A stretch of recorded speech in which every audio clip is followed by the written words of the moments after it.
Business FM, your daily guide to the markets, money, and more.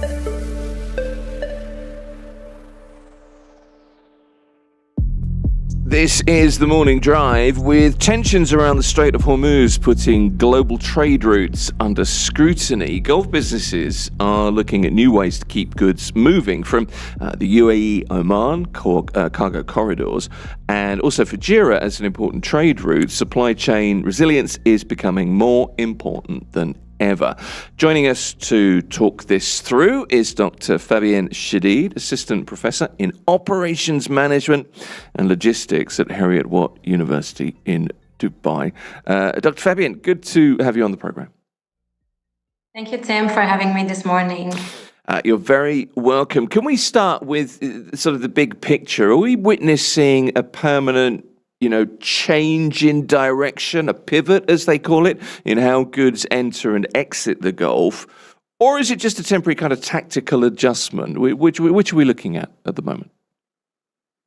Yeah, I mean, this is a very important topic now, and we are seeing, a significant exposure, because the Strait of Hormuz is a very critical gateway for exports, with around 20% of global oil trade passing through it. What we're seeing today in Gulf businesses that they are investing much more in resilience through alternative channels, and they are no longer, focusing only on having, the cheapest supply chain or the most cost-efficient supply chain. It's more about building, supply chains and networks that can survive long-term impact and surviving this disruption and quickly recover from it. So I would say, in my opinion, that the Gulf countries are much better prepared now than they were a decade ago. So we are seeing lots of investments in new ports, logistic infrastructure, alternative routes, connectivity in the region that will reduce some of that vulnerability. So the region is becoming absolutely much more resilient now. I want to talk to you in some more detail. Resilience is a word that's going to come up a few times, I think, in our conversation this morning. The thing is, the Strait of Hormuz it remains a key concern when it comes to global trade. And I wonder if you can quantify or put into context just how exposed Gulf businesses are to any disruption in the corridor right now. The exposure remains significant now. I mean, and only the exposure is not only the energy markets, but we're seeing also disruption related to increasing shipping costs, the transit times, the business confidence. So we are seeing, lots of impacts.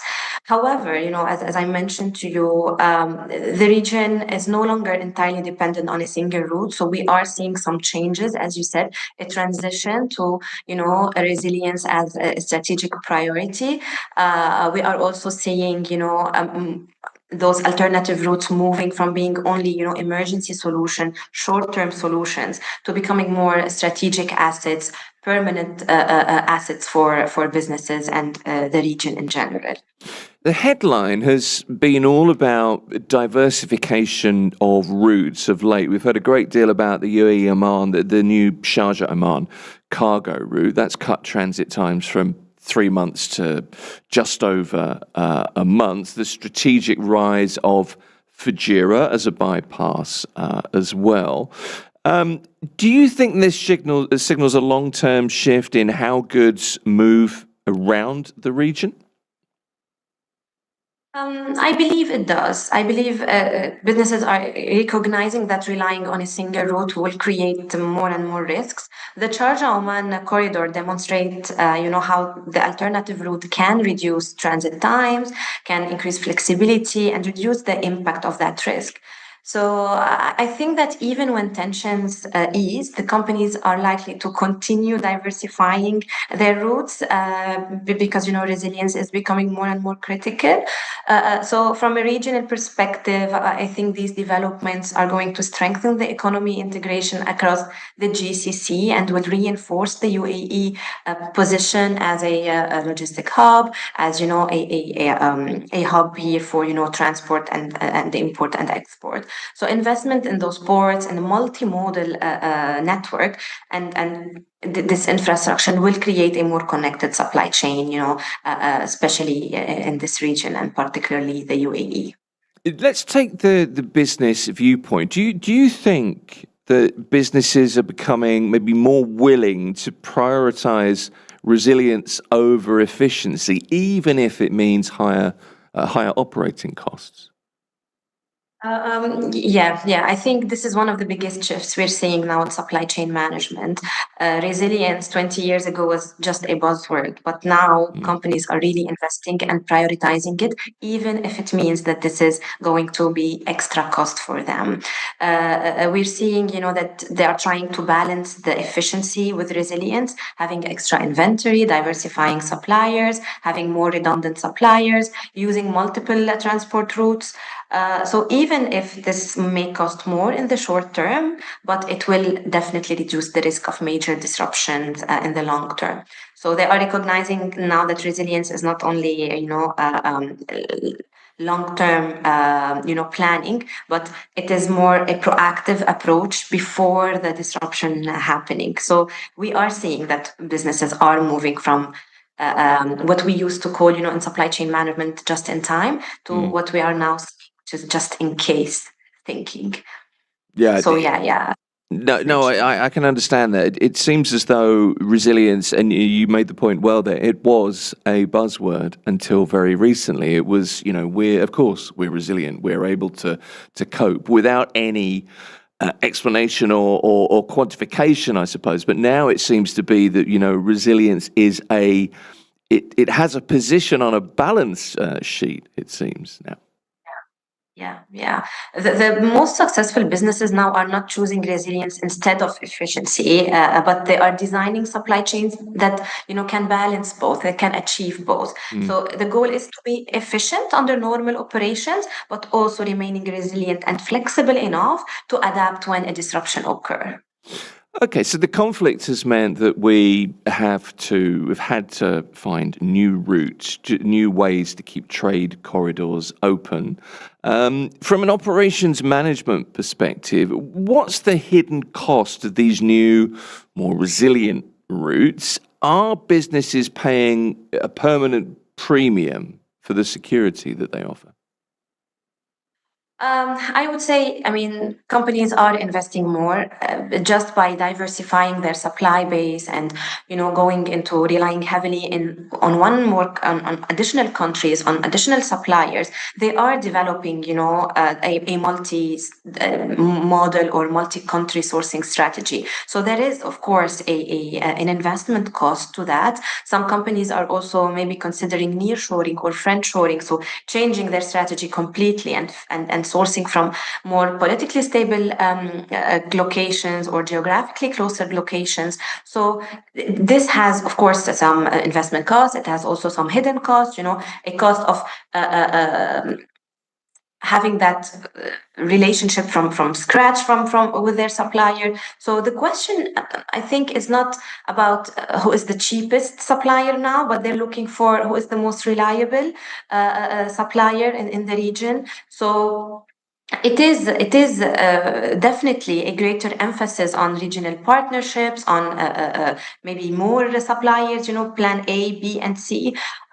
So they are balancing these additional cost with also, stronger supply network that will maybe in other direction reduce the lead times, even if there is another increasing cost somewhere else, but it will reduce lead times, reduce exposure to disruption, improve responsiveness, increase, that flexibility that they are looking for. So what we really have seen is that companies are having to and have rethought sourcing strategies because geopolitical risks have become more central. And I guess that's an attitude, a mentality, an ethos moving forwards as well. Yeah. Yeah, I mean, we were seeing a lot of nearshoring or regional sourcing, so bringing Yeah. suppliers closer to their key markets. We're seeing more, GCC, more focused markets that are reducing transportation risk, improving responsiveness, dealing with those geographically closer location to be less exposed to, those major disruptions that will impact the supply and the import and export. Dr. Fabian, we haven't mentioned the word resilience for, I think it's about 2 minutes, 15 seconds. So let's do it again. For a Gulf-based business, what separates a truly resilient supply chain from one that's just maybe lucky, for example? Yeah. So I would say, I mean, resilience is not simply just having, a backup supplier. It's really about anticipating the disruption. So a lucky firm or company will recover, but probably with a very high impact.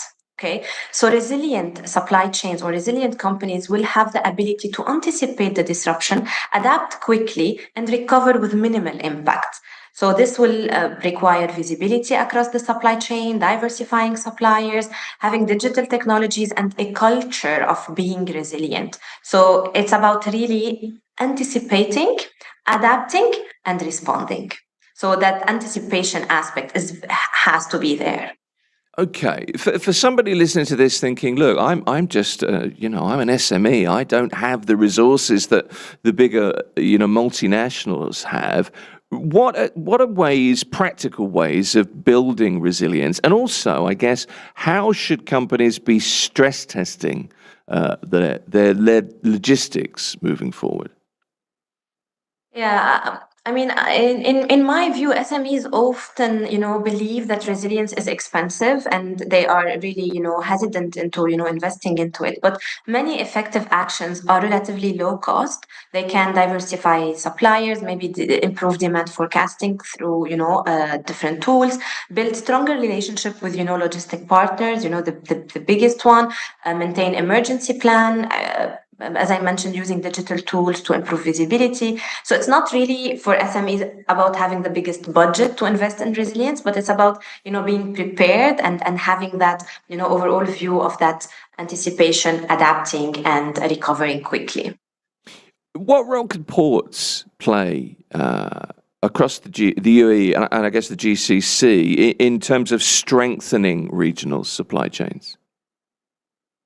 Yeah, I mean, there are lots of ports here in the UAE, and the UAE has invested heavily in this logistic infrastructure. Ports such as Jabal Ali, Fujairah, the Khalifa port can serve as regional hubs that connect, global and regional supply chain. Fujairah, in particularly, I would say, is important because it offers access outside the Strait of Hormuz, creating that additional layer of resilience. Fujairah offers those strategic advantages of, providing access and reducing dependence on a single maritime corridor. At the same time, Jabal Ali, for example, is also continuing to play a very important role connecting businesses in the Middle East, markets in Asia, Europe, Africa. So these ports are not just transport gateways, but they are becoming, assets, strategic resilience assets. Also, the UAE has been investing not just in ports, but also in airports, free zones, digital trade platforms, and road networks. So they are building this ecosystem that gives the businesses multiple options to move goods, efficiently and responding to disruption. So it is becoming really a competitive advantage in this region. Do you think there's enough collaboration between private logistics firms and government entities to make sure that the new trade routes that we've mentioned are efficient and remain efficient? Or do you think there's still maybe a little bit too much siloed thinking? I wouldn't say so. I think there is a real collaboration effort, I mean, across the UAE and across the region. The businesses are having more and more in a more and more integrated ecosystem that is giving them those multiple options, whether in airports, whether in ports. And we are seeing a more investment in world-class infrastructure of those ports that is connecting, the Middle East through to other markets. So there are a lot of collaboration here, I would say. New cargo corridors is something that we have seen emerging to maintain trade flows. Is this becoming a model for future crisis response? Absolutely, yes. Yes, it is. We are moving from a reactive to proactive planning. So those alternative corridors are allowing businesses to quickly adapt when disruptions occur. So they are helping a faster recovery through, a planned alternative options. So these cargo corridors are becoming a key part of the future of supply chain strategy, of supply chain risk management, I would say. They are representing a move, towards flexibility into the supply network, ensuring businesses are more and more prepared for, future disruptions, whether geopolitical, economic, environmental. So yes, definitely they are becoming, the model for future crises. Yeah. Can I ask you about sectors in the Gulf that you think are perhaps still, vulnerable to geopolitical disruptions? How would you, what would you say are the more vulnerable sectors? Several sectors in the UAE are, vulnerable because they depend heavily on international trade, on important materials, and more importantly, on complex global supply chains. So I would say industries with complex supply chain networks and high dependence on imports are particularly vulnerable. The energy, for example, and petrochemical sector is one of the most exposed, not only because it relies on key maritime routes such as Strait of Hormuz, but also because disruptions will have immediate effects on global energy markets as well. Another sector, I would say, manufacturing. For example, many manufacturers rely on imported raw materials, components, and the delays in shipment can immediately, affect production schedules, increasing costs, less inventory. The food industry as well, the retail industry, automotive. So all of them that are really depending on imports and on delay in shipment and delay in production will affect the end consumer for sure. Just a quick couple more questions for you. The future of logistics across the Gulf. I mean, tech is clearly playing a role. How are tools like AI and real-time route optimization changing the game for Gulf-based companies, particularly given the uncertainties we've seen? And if I can also add to that, if the current regional climate remains unpredictable going forward 5, 10, however many years, what would you say the UAE needs to prioritize to stay ahead in terms of infrastructure investment? Okay, so I will answer the first question first.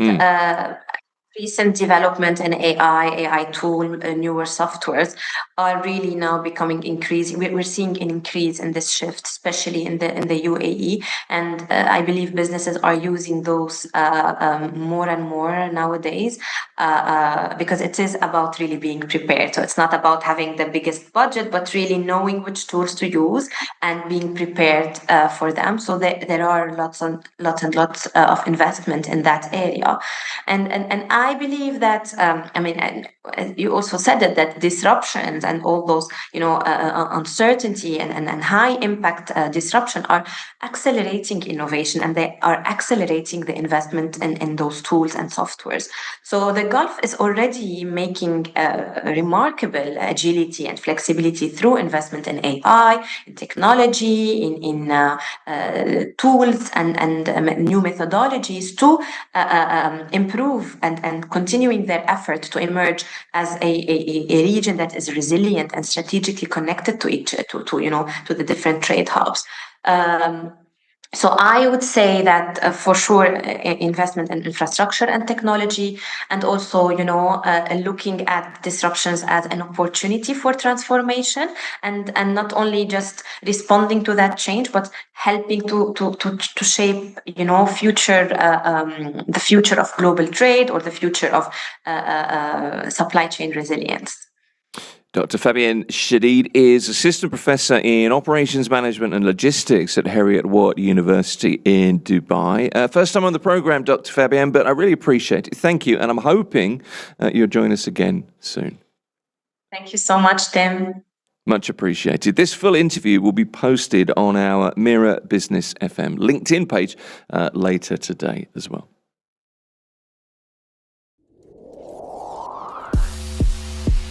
Mira Business FM, Dubai's home of business radio.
Mira Business FM, Dubai's home of business radio. It's the morning drive. Lots of businesses feeling the pressure in today's economy. So can the right marketing campaign make the difference between survival and closure? Today, we're talking about the power of smart marketing, including the Camel Soap Factory's Save a Soap campaign, which has helped rally community support for the UAE brand as it works towards securing its future. It's something of I think it's a bit of a masterclass in narrative-driven marketing. Lucy Bradley is the founder of Plug. She's kind of behind the campaign, and she's with me. Good morning. It's nice to see you. Lucy, we spoke to Stevie Lomas, I think it was the beginning of this month, 2nd or 3rd of June. She was in the studio with us. She's the founder, she's the CEO of the Camel Soap Factory. She was very open about how tough things have been for her, how it's been for the business. She was very open about sort of the hard reality. And it's the campaign that you helped create for her. Yeah. I just want to reiterate this. It's kind of a Save the Business campaign. 25,000 bars of soap. You've got to what? 12, just over 12,000 this in a week. Month. Yeah. Now. In the space of a month. Okay. Yeah. That's going pretty well. Yeah. Really well. Pleased? I mean, we're almost halfway there. So this was a 3-month goal. Yeah. And I've worked with them on and off for years. So I've known them for years. And then just before war kicked off, they said, we'd really like some help with marketing again. Yeah. And of course, they had no idea what was ahead, what was going to happen. And so obviously the war kicked off. I was doing some work with them just to reconnect with customers. And then the reality is, and I'm sure she won't mind me saying, she said, look, we can't afford to pay you anymore. So we need to give you notice. And I said, well, I thought to myself, well, if I'm going, let's do a really big campaign, last ditch attempt to make it work. And I said, how about Save Our Soap? And usually when I work with clients, I usually just come up with the idea. I don't really consult with them. I just come up with it, present it. It's easier to present a visual and say, look, this is what it's going to look like, and say. And I voice noted it to the brand manager on my way home and said, I think we've got to go all out and be honest with people and say, look, we might not survive. This is the reality. Let's not sugarcoat it, because you know how everyone loves to live in Dubai. Life of luxury. Yeah. It's always easier to look good than be good. So I wrote it, designed it with my team, presented it. I said, right, now we've got to run with it. And she said, okay, let's do it. And that was it. Where does it come from with you, though? Because, I mean, look, I'm when it comes to marketing and sales, I'm terrible. I am. So, and I have great respect for really good marketing people. Yeah. Because it's so creative, I think. But where does it come from that you just say, right, because most of us don't just jump in and say, I think we should do this. For most of us, it's sit down, you have to consult, and then you get a consensus, and then you're like, let's step forward this way. But you didn't do that. You just went, right, let's do this. Yeah. Where does that come from? What, me personally? Yeah, is that just something? I mean, look, I call myself brand commander. There's obviously a reason. I mean, I'm quite domineering according to both of my ex-husbands. But I find you have to with people. And also there is, I know this is going to upset people, but there is a lack of creativity out here. And someone has to take ownership. And often it isn't the business owners. And often the best things come from someone looking in the business going, right, you need to get everyone to buy a bar of soap. What's the easy criteria? Go online, spend 35 dirhams, buy a bar of soap, done. And then again, it's just making it super clear and consistent, that message. So I just find we all understand that, but to make a campaign work as successful as this one, it's a bit like what shampoo bottles say. Rinse and repeat. So you keep telling her, support the campaign, buy a bar of soap, support the campaign. This is where we are. Yeah. We need your help. This is where you can find it again and again and again and again. And that's kind of what I did. So I have it all ready for every week. Do you know when times get tough? Well, what often happens is the marketing, the advertising budget is slashed. It's usually immediate when things are difficult. Yeah. So you get forced into this having to be really out of the box in terms of you think you've got to be extra super creative. But you make that things. mistake because I wasn't in a box. No, I'm not saying you. I don't think you could be. You wouldn't bother with the box. It just wouldn't work, would it? No, for a lot of us, you get forced into having to be like that, and actually, you need to be like that all the time. Well, this is the problem with in-house creatives. Yeah, I never understand that. Is why would you hire people in-house to be creative? They're never going to be creative. Yeah. First and foremost, when people say, oh, well, we've got an in-house marketeer, because I work as a fractional marketing director for lots of companies, it's like, why would you have someone in-house taking orders from the boss? You know, it does that. Creativity, marketing, great ideas don't come from someone on your shoulders who's on the payroll going, yeah, this is what we need to do. It doesn't work like that. You need someone that's a bit off kilter. It's funny. Look, I worked in a publishing company for a long time, and it was always the editorial sales fight. Yeah. There has to be friction in the middle for creativity to explode, doesn't there? Yeah. Yeah. What's the biggest mistake that companies make when facing, when you face tough times, difficult trading? Well, conditions? I've seen this. I mean, as I always say, I haven't survived 19 years by chance. So my strategy, Tim, hasn't changed from day one, which is network, data, relationship. That's my strategy for the last 19 years, going on 20. I'll probably do another 20 years of it and then I'll be bored. But this is it. And in that time, what have we seen? We've seen an explosion of social media. We've seen it. Now it's the latest thing is AI. And I'm bored of listening to people talk to me about that as well. And but they all think it's going to help them grow their businesses. So when I meet with people and say to people, well, how are we going to grow this business? Sorry, what was the question again? I've gone off on one. It's all right, I was following you. Biggest mistakes companies make when times are tough. Yeah. Lack of data. Right. Lack of relationship. And we use this word to death on LinkedIn at the moment, build relationships. The sad reality is, unpopular comment I'm going to make, most people are not capable of that. Most people cannot build relationships out here, usually because you've got the wrong person in the job trying to do it.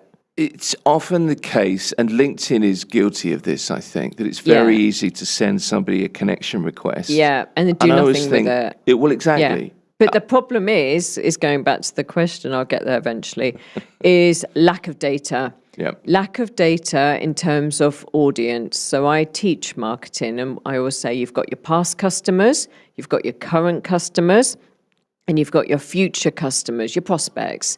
You should always be talking to these. So I call it in my sessions, the past, the present, the future. Okay. So we should always be talking to those. So what is the mistake people make is they have a business, let's say a dentist, because they're particularly useless in marketing. And all they're doing is running ads, new customers, let's get a new customer. They forget all the ones that came in for dental cleaning, whitening, and all of these things. They don't rebook you. They don't remarket. They don't get you back into the business because it's always about new clients. You see it all the time on social, just like these constant, boring, bloody annoying adverts. New clients. It's not sustainable out here. I don't believe we're growing in the numbers, and that's a whole different topic. But I don't believe that's sustainable. Okay, so you have... That's the biggest mistake. They all make it. No, I can follow that. And, you obviously, you have a very clear ethos, don't you? That's the thing. Most of the time. Yeah. Well, in marketing terms, for sure. Do you know the other thing about the Save a Soap campaign? Yeah. And one of the reasons... I told Stevie I was going to, and I have to be honest... Going to's not good enough. No. Take action. Support the cause. I haven't finished. I said I was going to. I didn't do it. I got my daughter to do it because I was doing something else. So brilliant. I had bought myself. Thank you. The other thing about it felt. I don't like this word, but it's the best word that applies here. It felt authentic here, and it felt like it was the right thing to do. And I said to Stevie when she was here, it felt like it was a reasonable thing. It's a bar of soap and it's a local business, and I think that's important. Yeah. But the great thing is about her as a business owner is, and I'm not just saying it, is she's also allowed an outsider like me to get on with it with her team while she focuses on running the business. Yeah. I meet many business owners who then want to micromanage and then kind of kill it. And they shouldn't focus on that. Hire someone who knows what they're doing, who's going to make this work, and I'm clearly making it work. Let me get on with it. You do you, I'll do me. And that's what makes it so effective. Yeah. It feels real and real. I know, you know what I mean. She gives me tiny changes every week on the work and then goes, great, good to go, get it out. But that's input, that's interest. Yeah. That's because it's hers. Yeah, because I hate that image. Use another one. All right. Yeah, should be particular, I would think. Yeah. What is it about campaigns that create... There's more of an emotional connection here, I think. Why do they often perform better? Well, again, I mean, I could talk about another one I'm doing. So I've got a human experiment going on in Abu Dhabi with my... love my human experiments. But Why am I approaching this with trepidation? Well, I mean, I'm using my son as an example. I put it on LinkedIn the other day. Okay. So I work with a children's immersive space, beautiful space, owned by a Saudi Emirati woman, fantastic, one of my favorite clients. I'm lucky I have such great clients. Again, another one that gives me full autonomy to do what I want.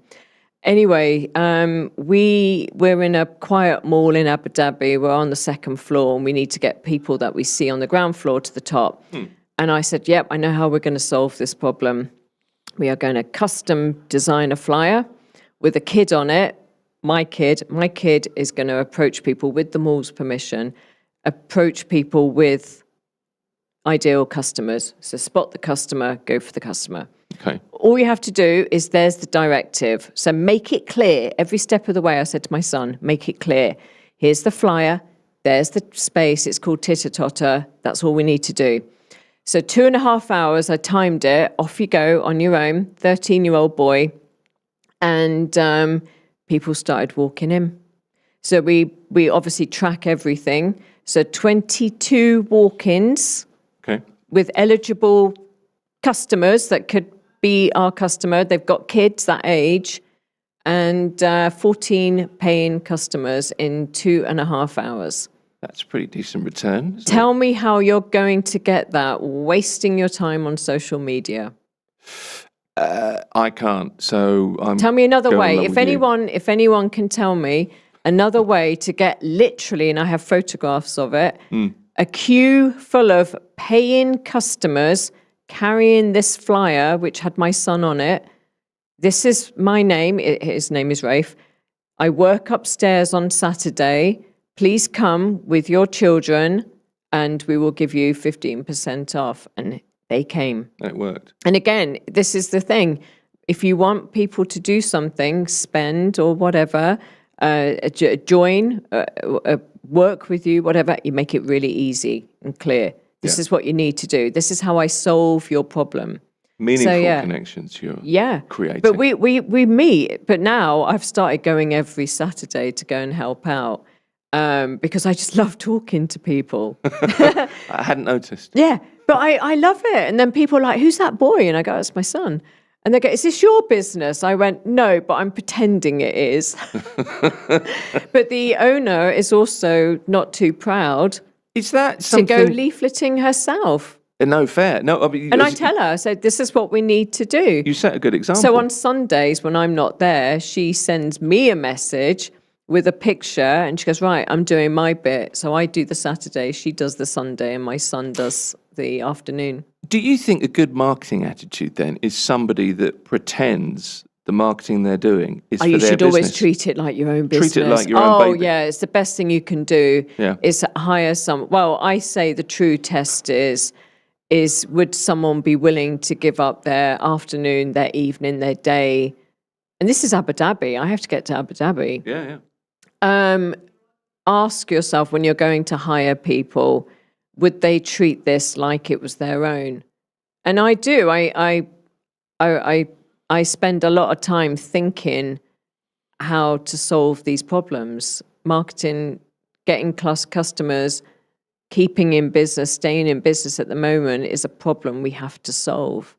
I'm part of a lot of networking events, and I met someone recently, and he said, "Oh yeah," it was a speed networking, and he said, "Oh, I helped this business. It was a beauty clinic or something, and just by using AI, I was able to get them 30 customers that day." And I was like, "Really?" And then I said to him, "Do you know what I think? I think you're talking nonsense." and I was like, "I don't believe this." Can you imagine if we were here now and we had to walk around and find customers? It's not that easy. Well, no, that does. I mean, from what you're saying, that sounds more like a pitch to me than yeah. action. And what he really did that irritated me. Then WhatsApped me on a Saturday, and then started saying, "When can we meet?" I said, "Well, not Saturday. I'm too busy working. I'm off to titter-totter." 5-minute titter-totter, which you will. Yeah. You'll probably find that people do. Look, we're nearly out of time, but I've got a couple of questions that I really want to ask you. So it's not always the best thing for your business to admit that you're vulnerable. Okay. Yeah. That's not for everybody. In Stevie's, especially when we're in such a different. vanity-driven country. Yeah, it's one way of doing it, and that's fine, and I can see that. But, there's a need for lots of businesses to stay professional and reliable and look. So there are different ways of doing things. But that's one side. Well, in some ways, yeah, it is. But I do think that there's a lesson, or there are a number of lessons, and I'm wondering if you can run through some of them because you're the person behind this campaign. But the lessons from the Save a Soap campaign that you're running, what can other small, medium-sized enterprises learn? Well, firstly, I think it is, depending on how old that your business is, right, is you must never lose, remember what I talked about earlier, the past, the present, the future. Mm-hmm. The problem is out here, most businesses I come across and that I meet don't have data. The great thing is about the Camel Soap Factory, they had a database. They already were using it. I just needed them to use it harder and effectively and more frequently. Right. And then start embracing LinkedIn. And they were like, we tried social. So to satisfy the social media people, we tried Instagram with their Instagram following. We got 0 from it, no engagement, no responses, nothing. So we tried it. I'm not saying... So we tried reaching them with Save a Soap. Yeah. And we said, look, you're on our page, nothing was working. Trust me, nothing was working. Did you think about using an influencer? I said that on purpose because I thought you'd react that way. Yeah, okay. You didn't, did you? You did. No. You said I couldn't swear. No, I know, and you can't. But no, yeah. I'm interested. It's just your react. I had a feeling you'd react that way. You're not a fan of... I don't see the point. Okay. Your influencers are your customers. So when I put it on my LinkedIn, we had, 37 reshares. We jumped from 800 to 2,500 in a week after I posted it on my LinkedIn. So maybe I'm the influencer. Could be. Maybe I am. Maybe that's a new career for you. But no, I don't see the point. If you have your customer, you have your database, you have your audience, you have your brand ambassadors, your supporters, you have people who are willing to pitch in and willing to support. You gave her the airtime. You've got the support. What the hell do you need to pay an influencer for? You've got everything there. You just have to use it. And again, be directive. You see, I think a lot of people would have done that. That's the reason I asked that question. And, it wouldn't have worked. It wouldn't have worked is the point. That's the upshot, isn't it? It wouldn't have worked. Yeah. Find me a local business that can say, we used an influencer, we've done this, and it has worked.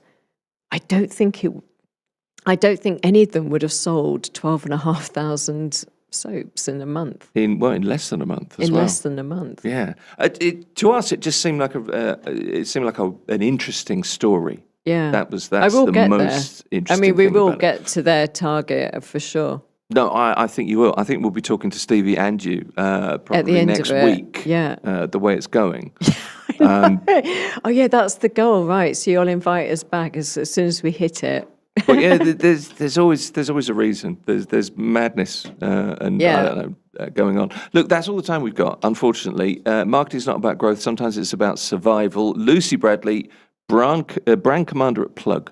Yes. You're a tactile marketer. You're also a speaker, aren't you? So you do speaking as well. I know. I've enjoyed talking to you. Thanks for coming in. Thank you very much. Good to have you.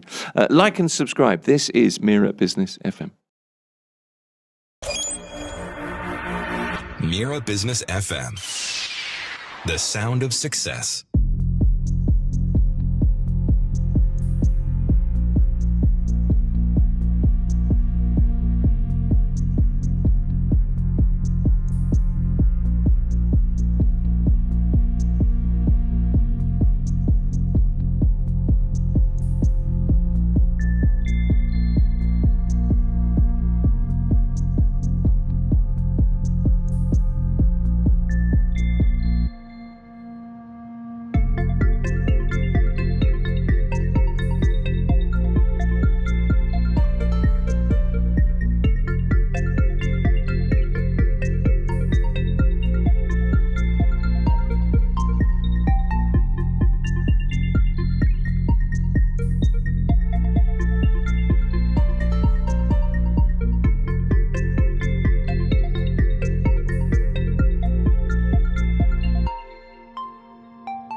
Mira Business FM, Dubai's home of business radio.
Mira Business FM, Dubai's home of business radio.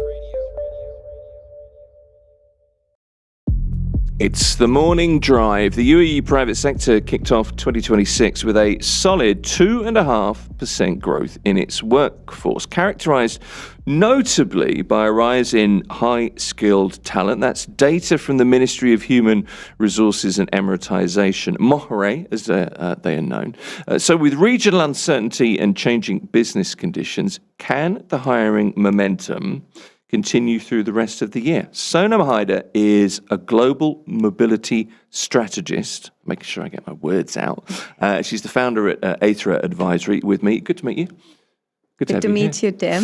Nice Thank to you have for you in the having room. me. You're very welcome. So 2.5% growth this is Q1 this year. How much of that was driven by mandatory, regulatory shifts, and how much was genuine organic appetite for expansion? Sonam.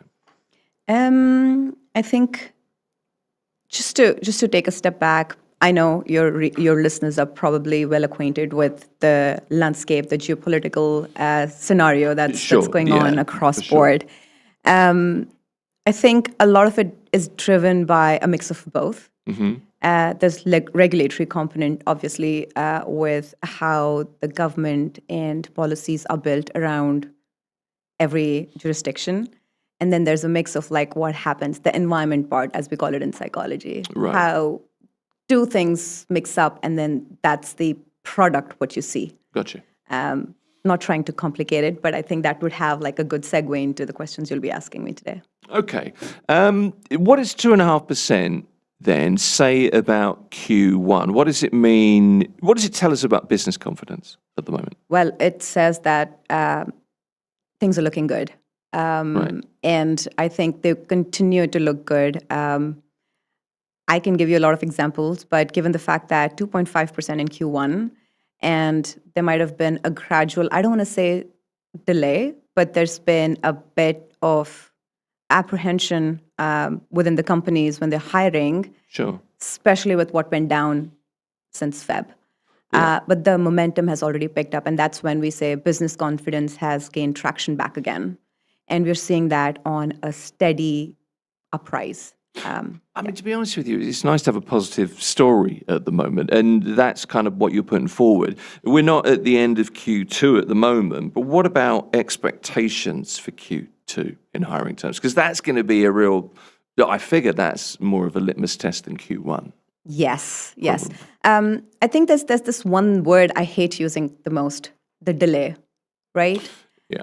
I think the word I'd rather use is adaptation. We're not saying that since what happened end of Q1, beginning of Q2, it hasn't slowed down hiring. And I say this because companies have strategically adapted to what came their way. Just like in COVID. During COVID, we didn't stop working. We worked remotely still. Yeah. And the same thing's happening right now. For example, hiring still happened. Nothing stalled, nothing paused. The start dates got a bit set back. Companies hired individuals and talents who continue to work from their home countries, for example. So they didn't have to make the movement, but they still continued to strategically be positioned in a place that doesn't stop business. So the impacts go down. Okay. So what do you see in terms of hiring trends looking towards, when things really pick up? We're looking at, obviously Q3 and hoping for this huge Q4. That seems to be the expectation.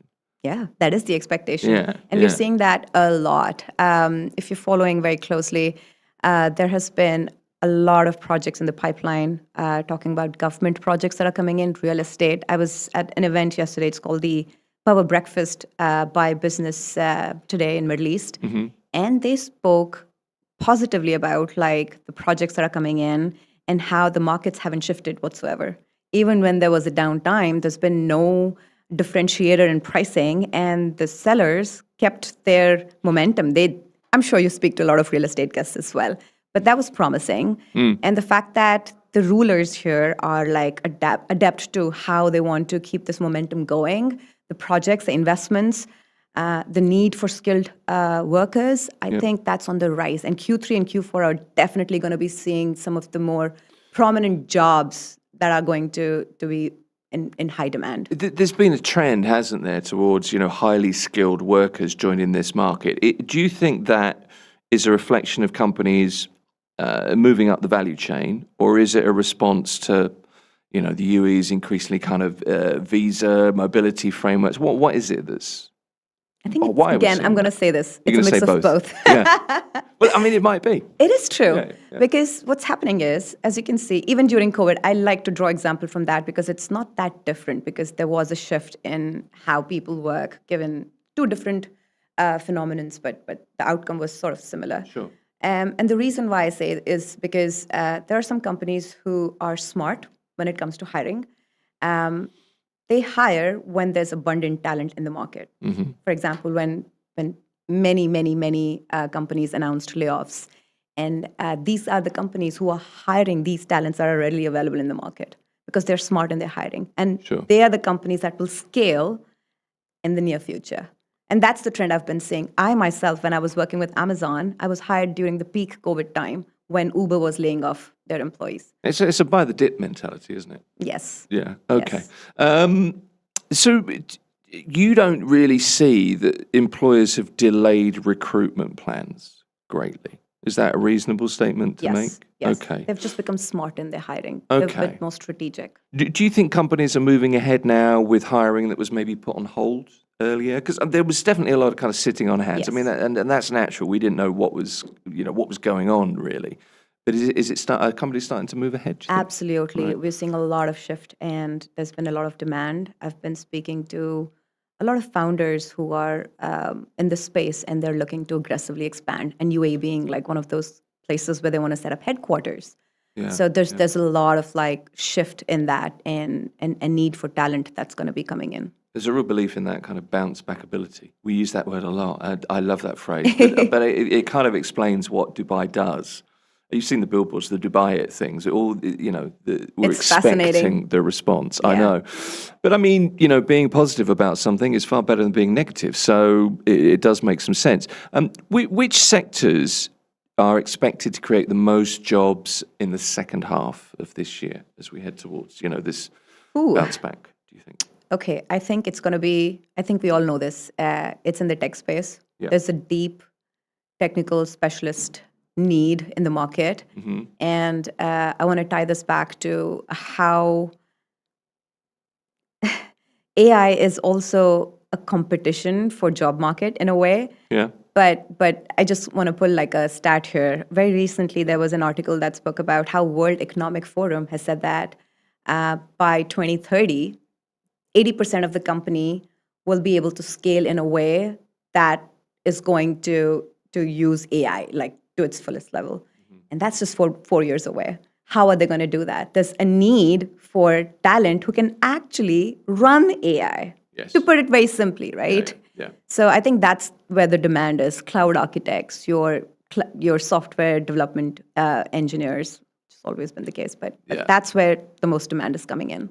No, that makes a lot of sense. What roles are the hardest to fill at the moment? Is that? I would say that's these where are we the are, roles yeah. that are going to be high. Because here's the thing, right? Education, and there's a huge gap. There are a lot of IT graduates who are like ready to intern for big companies. They're willing to take up small gigs to be able to learn, adapt. But your textbooks don't have the AI knowledge just yet. So they're catching up. They're looking for courses outside of like what to start in their curriculum. So there's a shift, and companies will have to sort of like bridge that gap by actually incentivizing to hire these interns who can learn AI as they go. So we're at a tipping point, aren't we? Yeah. When it used to be that you would educate for particular roles in finance, and you kind of knew you'd go in this direction and you do a particular job. Now it is we're teaching kids to do stuff that it's not there yet. exactly, like my toddler right now, he's a year and a half. They are much smarter than we used to be. He's a year and a half, and he just blows my mind every day. That a lot of that is the parent thing of my kid's really special. Look, he can use an iPad. No, you know. But there's part of it's that, and I'm with you. But part of it is they pick stuff up a lot faster. Really? No, I think I think in a way you're right. Part of it is look at me, look at my job. But part of it is actually look how intuitive the design of things, like iPads, for example, now, and 1-year-old, 2-year-old kids are flicking through them, and I'm like, how does it switch on? I know. That's the difference, isn't it? We're off topic a little bit. Where are you seeing the most intense competition for talent at the moment? Is it tech? Is it financial services? Are we going to see some real intense competition in tourism, in the tourism economy, the hospitality industry? Because it's been really tough in those two particular industries. That's going to have to rise like a phoenix. No, I 100% agree. And I think there's a lot of conversation around AI piece, which is true. That's where the world is headed.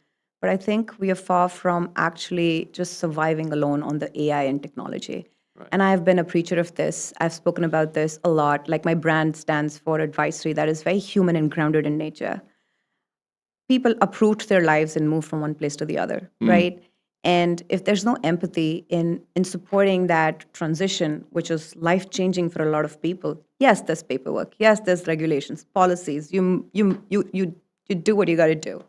But at the end of the day, that human component where I understand, I come up with solutions, translate those policies and regulations in order to support, give them more understanding, give them creative solutions, that goes a long way. I think we are far from saying that AI can only do so much. That's right? fair. That's in this fair. industry. That's global mobility. Right. But this translates into your other industries that you were talking about, hospitality, right? Your real estate. There's a lot of demand there. Yeah. And a lot of investors who are coming into UAE are looking for that. So I would say that I think there's equal opportunity in all of those fields as well. Okay. How do you become a global mobility strategist, by the way? How did that happen? Years of experience. Really? Yeah. I started my career like in consulting, and I did a lot of paperwork, actual visa applications. And after consulting, I went in-house and worked for companies like Uber and Amazon, which I spoke about briefly. Sure. And since then, I've been just designing, move to the strategy side, advisory, scaling up organizations, working for EUR companies, working with founders. That's where, it became a passion sort of to then launch And you Athia. turned it into your own business. Are you seeing more international companies setting up in the UAE, or maybe bolstering their offerings, expanding teams at the moment? Yes, absolutely. And I think this has been a trend for the last couple of years, actually. There's been within GCC, there are like a few countries who have had like giga projects. Similar things are happening in UAE now. So the headquarter requirement, which was imposed in one of our GCC countries, neighboring countries, which is not mandated here, but companies are doing that by choice. Right. They're actually rooting their headquarters here because there's a lot of demand. And I think that sort of like is also a product of what Dubai offers, what UAE offers, the rulers, the vision. It's all there. With everything that's come in, the geopolitical situation, uncertainty, I think a lot of people don't realize how seamless it has been at the back end. Sorry, how seamless it has been at the front end, because we don't get to see the back end and how beautifully it was handled. I have friends who work with government and are in this space, and they speak about like, yes, there are a lot of things that are like in motion, but they know how to prioritize their bids. That's interesting. Okay. Anecdotally, you hear that, but more and more, I think we're starting to see real evidence of that, aren't we? I suppose. What about in terms of competition for talent? How intense is competition for talent at the moment? I would say it's always been there. I think there's. I think we discussed this briefly, so I'm going to just like bring that point back. But talent is in abundance. And after what happened just recently, I don't know why I keep going back to that because it's very important we speak to that fact that happened. People are coming back. And the ones who realize that, we left, but there was no reason to, that has intensified the competition, if that makes sense. It does make sense, yeah. No, it does. So there is going to be a lot of competition, but that doesn't mean that there's not enough jobs for everyone. I mean, business conditions are rarely static in this region, are they? So if you've got regional uncertainty, creates kind of a caution of backdrop, a cautional backdrop, I suppose. Are we seeing a shift in how companies are approaching their Q4 hiring? I'm thinking this question through in my head to get it as succinct as I can. For example, are we seeing more short-term contracting versus long-term permanent headcounts? That's a very interesting question. I would say it's a mix of both. I know you've heard this enough today, but I'll explain why. I mean, if it is, it is. It is. Yeah. I'll explain why. Q1 also saw a lot of private companies being set up in the region at about 0.4%, which is pretty big, if you ask me. Okay. I personally set up my business license just beginning of Q2. And that's suggestive that Dubai has been supporting a lot of founders and startups in the region. Mm-hmm. How startups operate are like they have contracting businesses, which means they hire talent who are then welcome to pick up projects, contracting work with other companies. Sure. Which is a big thing now because government has made it easy to pick up work with your golden visa, with being able to have free zone IDs, and you're more flexible. You can pick up more work. It's part of the way things are. But that's not to say that the bigger companies, multinationals, they have demands because, like I said, there's this forecast for scaling up, the headquarter piece coming in. And I think they have a targeted growth that suggests that the hiring is going to open up quite intensively for the next quarter. Okay. And the quarter at the end. What do you think are the biggest workforce planning mistakes are that businesses could make as we head towards this huge Q4 that we're all hoping for? I love this question. Just because I've been in this position multiple times. Right. I think the biggest mistake is the groundwork. Okay. I feel like a lot of business owners, founders, executives, they make decisions that are wired in what they believe, the business, the targets, the revenue pipeline, software, investing in AI, go AI. But I think at the end of the day, what they fail to understand is like if the groundwork is not solid enough, the baseline is missing, there's not the right advisor to direct them. Because here's the thing, in order to build anything, you need talent, right? Yeah. Sure, AI can do a lot, but you need talent at the end of the day. So there's cross-border movement, there's this need for talent to come in and take work, which is where they make the biggest mistake. Okay. They don't realize what is needed in order to get like a foreign national in UAE or vice versa. And then there's revenue bleed, there's compliance, there's, you make mistakes because you rush into it and everything falls apart. I think that's one of the biggest mistakes that executives make. Okay, let me ask you, we've got time for, I guess, one more question. As a global mobility strategist, you see how talent flows in and out of the country, right? That's your real area of expertise, one of your areas of expertise. If the current momentum slows, what's the one sort of mobility lever, whether it's, I don't know, visa policy or tax incentives or remote work rules, whatever it is, that the UAE needs to pull to keep attracting, the right global talent? Oh, loaded question. What UAE needs to do to retain talent, is that the baseline question you're asking me? Yeah, kind of. I mean, which do you see as the most important area that the UAE needs to focus on to make sure that we're getting the right people either coming back or being attracted to the country? I think they're already doing it all. Do you think so? Yes. Right. Yes. And that should sum up the answer because we've discussed it at length. The real estate, the pipeline, the project, the government projects that are going on right now. Visa policy. It is pulling, it's pulling in a lot of investors, a lot of founders who want to set shop here.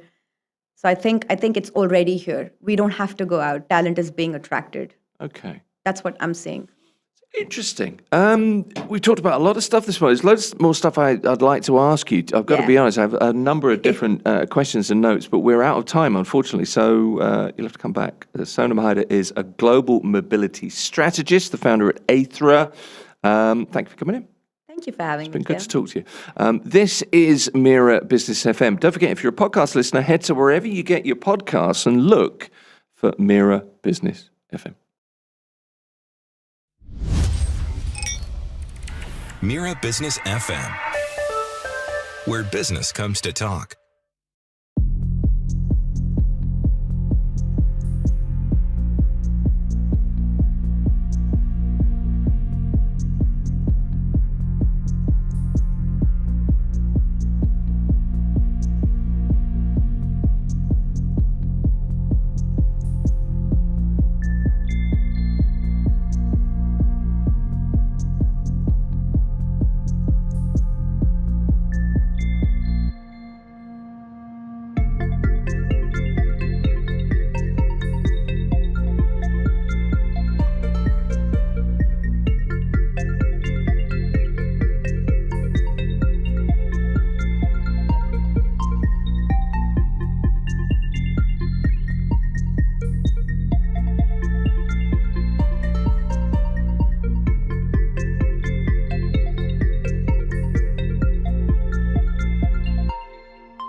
Mira Business FM, Dubai's home of business radio.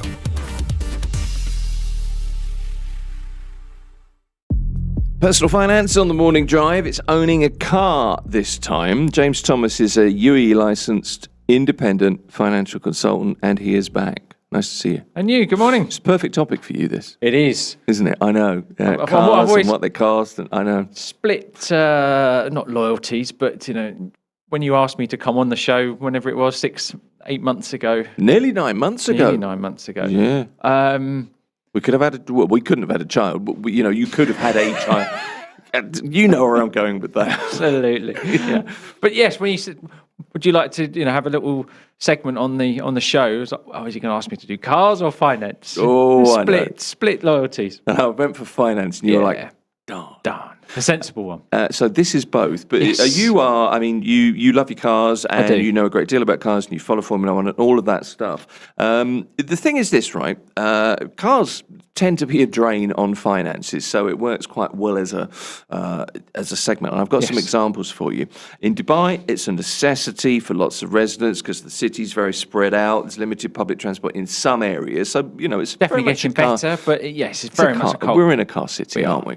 And you see the RTA and the expansion of the road network, it's still very much car-centric. Exactly. So what's the cost of car ownership? It varies significantly depending on the type of car you drive. So what I wanted to do is try and break down look at the annual cost of car ownership for different categories. So I picked a few categories: luxury cars, budget-friendly stuff. But I thought, first of all, we'll start off with the cost of owning a car, because we all know, if you own a car, you know what it costs, but how much do you think about it is the point. Absolutely. So I've been thinking about this recently because my daughter's been here. So she's got a driving license, but she's new to driving and new to the roads. So I was dropping her at work. She had an internship in Media City. So I was dropping her there. So that meant I was going there. I was going through Salik a few times. I was in Sharjah a couple of weekends ago. Went through different kind of toll gates, and then I got this notification. It does. It adds up, Ping, and ping, it was ping. like, Yeah. and I hadn't really thought about that. Then I'm thinking about petrol, and obviously with fuel prices at the moment. Yep. So here are the costs of owning a car, and I'd sort of forgotten. I don't have any car loans at the moment, which is fine, but I've still obviously bought the car. Yes. So, initial purchase. So either you spend a lump sum, you pay for the whole car, or you finance the car. Yep. It's a lot of money, and then you pay it back monthly, whatever. Your registration fees, your licensing fees, your e-dirham, your insurance, whether that's comprehensive or third party.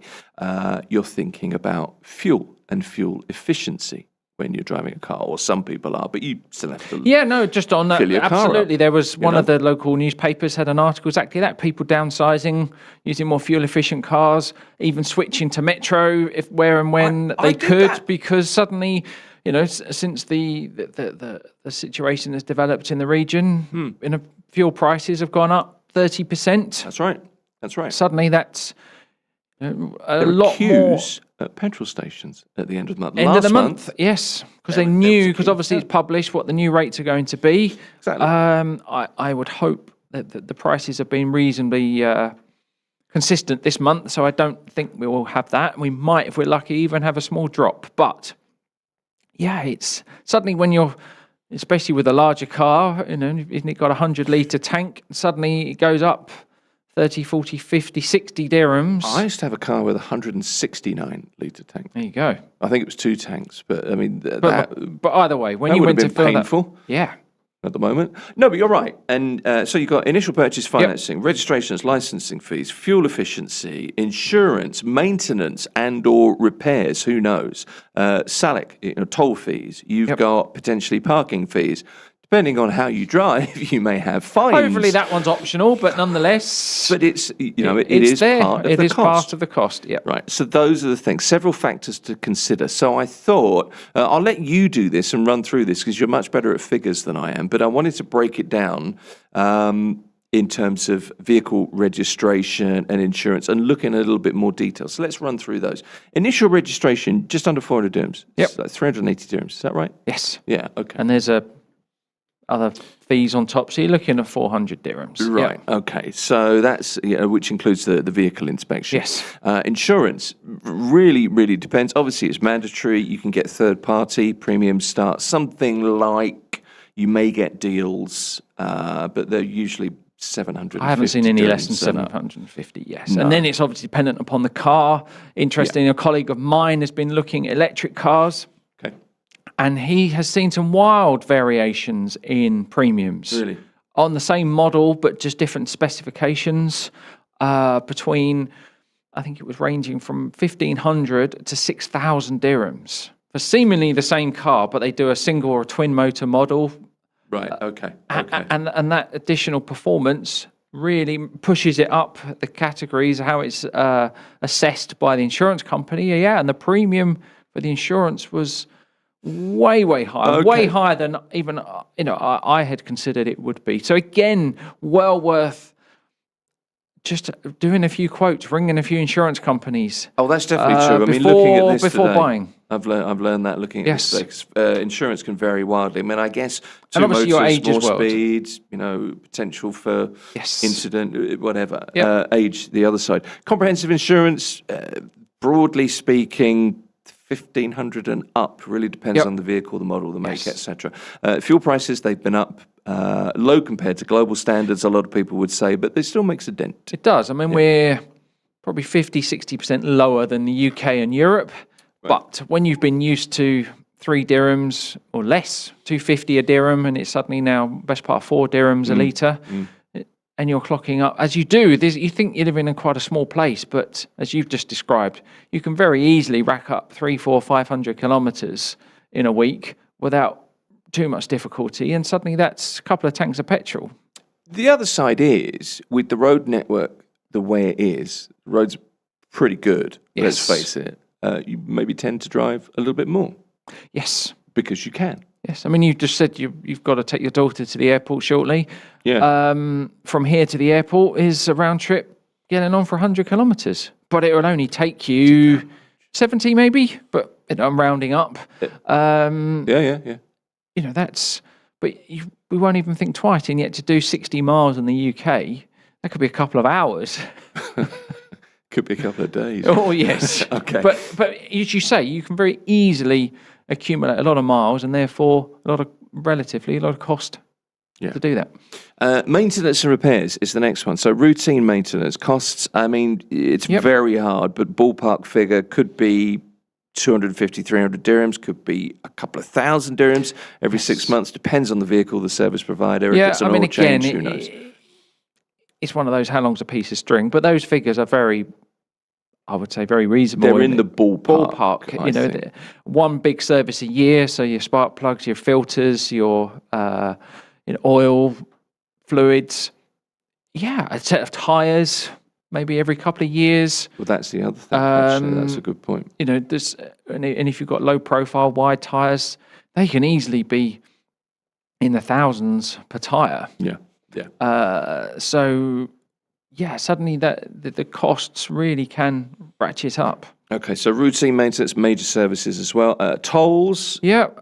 I know that the tolls on it is not super expensive, but No, but between is it 4 and 6 dirhams every time you go through. Yep. Yeah. And if you do Sheikh Zayed Road from Abu Dhabi to the airport, I think you get pinged 3 times. Might even be 2 4. or 3 times Yep. now. I'm not sure, but there's also Darb in Abu Dhabi Abu as Dhabi, well, yes. which they don't. There's no off peak No. there, but again, it's 4 to 6 dirhams per crossing, Yep. depending on time of day. Additional costs, parking. Parking is part of the cost. The other thing, repairs. If you, add into things like car washes or interior cleaning or things like that. Think about depreciation. That's the big one. If we're that is probably the biggest single cost that people don't even consider. I won't say it's hidden because it's definitely there, but it doesn't feel like. But a it cost. doesn't feel like a cost. You buy the car for 100,000 dirhams. 3 years' time, it's worth 50. What's interesting about that is it's just accepted. It's just part of. Yes. People will say, "Oh, I wonder what the car's worth now," And you're not really even factoring depreciation in. There's this understanding that as soon as I drive it off the lot, it drops 20% or whatever the figure is at the moment. And then in 3 years' time, I'd get that for my car. That's great. But you don't think back and think, well, I actually paid this for the car. So the point of all of this discussion today is really, I was looking at it thinking, wow, that's a bit of money. And you can see why. I mean, being a petrol head and loving my cars, you tend to not turn a blind eye, but just try and not think too heavily about it. But then putting my finance hat on, these are absolutely, a car is an absolute money pit if you are not careful. Yeah. And it's then how much do you want that particular vehicle? It's like any other item that we've discussed infinitum in our previous conversations. Yeah. While it's a physical thing that's very difficult, mind you, lots of people now do buy online, so there is still the money, the cart that you click and put it in, which I find very strange. I want to go touch, feel, sit in, test drive, but I believe a lot more people now do just literally buy and either have it delivered or collect. I know that's, if we'll talk models, but Tesla, that's very much their model. It's by the time the car's ready, it's all paid for, and you just turn up and drive away. And even whether it's the same here, but I've seen in the UK, they send you a code to your phone that unlocks it. The keys are in, not key, I don't think it even has a key, but the access is all through your phone, and you have no interaction with a real person. Oh, okay. But as an aside, but my point is, it's just to be aware. This is what I'm, the finance angle is that, already we've racked up some significant numbers that we just take not for granted, but they almost don't factor in. They don't factor. The desire, the wants, the need, inverted, is it a desire, is it a want, or is it a need? Yeah. And that's, I think, where we're going to come on to the different vehicle models and how those costs ratchet up dependent upon what you do choose to purchase. Well, I've done this in a different way, okay? I mean, I downgraded a few years ago. I had a great big, basically a tank, and then I bought another, like a sedan, and the difference in the cost was it's still staggering. Yes. I figure I don't look as cool as I may have thought I looked, but put that to one side, and it has made a huge difference. But let's take this as an example calculation, okay? A new or a very low mileage, budget-conscious sedan, something like a Toyota Corolla or similar. Yep. All right. Let's say the car costs 75,000 dirhams. That's reasonable for a new or very low mileage, decent sedan. So you put a down payment on that. So you pay 20%. So that's 15,000 dirhams. Yep. There's a cost. Okay. So straight away, you've got to find 15,000 dirhams. You've got to find 15,000 dirhams. Say you take a loan for that car, and you then have to pay, 60,000 dirhams plus the interest. We'll talk about that a little bit later on. So assume 1,000 dirhams a month and assume it's 5 years. There you are. Makes sense. Nice and easy. But nice, simple maths. Let's look at the insurance for a car like that. A car of that value, you could be looking as much as, a few thousand dirhams. It's more likely to be something like a couple of thousand dirhams a year. Yeah. All right. There's your cost. Fuel, tolls, what are we looking at? 4,000 dirhams a year as an average. If you work that out in your head, would you agree with that? If you look at the amount of petrol you need, if you put in, if you drive regularly and you fill up, say once every 10 days.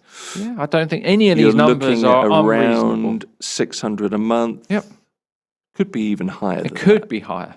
Okay, but so let's give it 4,000 to 5,000 a year. So we're on the side of conservatism. Maintenance for a car, low mileage, new. Let's say we're on the side of conservatism again and look at 1,000 dirhams. There may be some kind of warranty system in there. You may not pay anything, but there may be some maintenance to do. Registration, other fees, something like 1,000 dirhams a year. So you've got an annual cost there of 21,000 dirhams. Okay? Yeah. 21,000 dirhams. That's your annual cost. That includes the fact that you're paying for the car and you've paid the down payment. Okay? Yes. 21,000 dirhams a year. So That's times the that by cost. 5 if that's how long the loan period is. Exactly. So Can you even times that by 5? I'd like to think so. I might. So you got 105,000. 105,000. And then you've got interest principal on And there then as you've well. got the interest on the principal, yeah. on the principal as well. But without that at all, assuming you could get a 0% finance, which Okay. so you're 105,000 plus the 15. Mhm. So you're 120,000. Mhm. And it's probably then going to be worth, in 5 years' time, let's keep the math simple, let's halve it. Okay. 37,500. 37,500 dirhams. That's what you're going to recoup, put into the next car, because you're still going to need some form of transport, unless your circumstances have changed dramatically. Now, the thing with all of this is these figures they're extremely approximate. It all depends That's all they can on be. type, habits, market conditions, all of that other stuff. But the point is, when you look at it that way, it's a pretty stark realization that you are spending a great deal of money for the Yes. privilege of Now- that independence. Exactly. What does that car give you? That's where I would say are the massive positives. It gives you that independence. Yeah. Well, it gets you to work, because it's very unlikely that work and home are at the same location. Yeah. It allows you to go and visit your friends and family. It allows you to dare I say, it's very grand, but to live.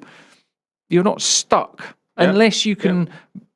But you could also argue it allows you to live somewhere that's more affordable than having to live somewhere maybe on the Sheikh Zayed Road corridor where you can access the metro. I know the metro's been expanded, but that's still coming as opposed to already here. Yep. I know you can use buses, but from here, you can get a bus down to Mall of the Emirates, but you've got to wait for that bus. It's 40, 50 degrees outside. You've then got to get the metro to wherever it may be. And if wherever your location is not within walking distance, there's another time cost. Yeah. So therefore, it does buy you a lot. But it's just to highlight the fact that this does not come for free. And this was just a very simple sedan, a very kind of a. This is a... I don't want to be rude. No, say not at entry all. level, but that's really what this Yeah. was accounting for. It's a vehicle that doesn't have any... Again, even a Corolla now has plenty of bells and whistles. It's very difficult to get a basic car, but nonetheless, Great car. it's a great car. Will last forever, really well built. As I say, this is not to belittle a Corolla in any way. But it does the job. All right then. So it's a stark reminder, and I think a lot of people. You might be thinking, listening to this or watching this, yeah, I know all of this, but it's just the point is, it's a reminder of what You may spend. but when I think again, it's that excitement. I need a new car. I want to buy a car. Again, it's the difference, the need and wanting. When it's the want, you forget, push down, hide. There's just that. Well, no, we won't look at all these costs. I want this now. This is coming from a petrol head Exactly. who has a rather nice SUV and a classic car. I do. Yeah, I know. The SUV is now 11 years old. I would just caveat. No. I'm not accusing you of anything, but you're a man that likes a nice car. I wanted to put this across. Say you want a luxury SUV, the likes of a Range Rover Sport or a higher end Land Cruiser, with the great big engine or something like that. Really desirable, but much higher insurance, maintenance, fuel costs. Okay. Yes. I mean, let's pick on the insurance. If nothing else, because the purchase price is much higher, insurance is a percentage of the value of the car. Between so immediately 1.5% and 3.5%, so depending on the. And if it's vehicle, the sporty one, then it could be up to 6%. Right. Okay. So I think that goes back to the electric car example I mentioned, because it's pushing it up into that category. Suddenly, it was a much, much higher percentage of the value. So absolutely, straight away. But then you've got a bigger car, so there's all the components are bigger, the brakes, all the weight of the vehicle, the suspension is under more load. Yeah, so the tyres are under more load, and it's just that. Yeah. So everything is then bigger. Yeah. And normally, when it's bigger, what does that mean? It's going to cost more. It's going to will it wear out quicker? Well, it depends on how you drive it. But if you take your Land Cruiser and go off-roading in the desert, of course, that's going to Yeah. I know they're built for that, but nonetheless, it puts more strain, more wear and tear on that vehicle. It does. So what I did is I put together some costs if you wanted a car of that ilk. Yep. So you want the prestige, you want the comfort, you want the off-road capability, but you have to understand that that's higher fuel consumption. It's a more expensive car in terms of maintenance, all right? So I put some costs together. This is why I sent this to you yesterday, to see if you thought I was completely outlandish. Not at all. I think it's close. So if you register and you license your luxury SUV, you're looking between 650 and 1,000 dirhams. Depends if you have to open a traffic file for a new car, which is a couple of hundred dirhams. Yes. So it could be nearer the 1,000 dirhams. Comprehensive insurance for a luxury SUV, it's very, very difficult. I took a mid figure. It could be as low as a few thousand, really depends on the price. Could be as high as 15, 16. Easily, yes. So I put in 8,000 dirhams in this box in the table created here. Fuel per year. Obviously, these cars are much thirstier. Yep. So I looked at around about 10,000 dirhams a year for fuel. I'm assuming you're doing 20,000 kilometers a year, which would be relatively I think that's a pretty average figure. reasonably average, I think. And you're getting around about 6 kilometers a litre. You've done a lot of sums here. Again, I like this, but it's an good. average. Yes. Okay, so I spent a bit of time thinking about it. Maintenance and repairs for a car of this ilk, very, very hard to say. But I put a figure in there of 15,000 dirhams because a major service for an SUV and parts for an SUV of the higher end, much higher. Yep.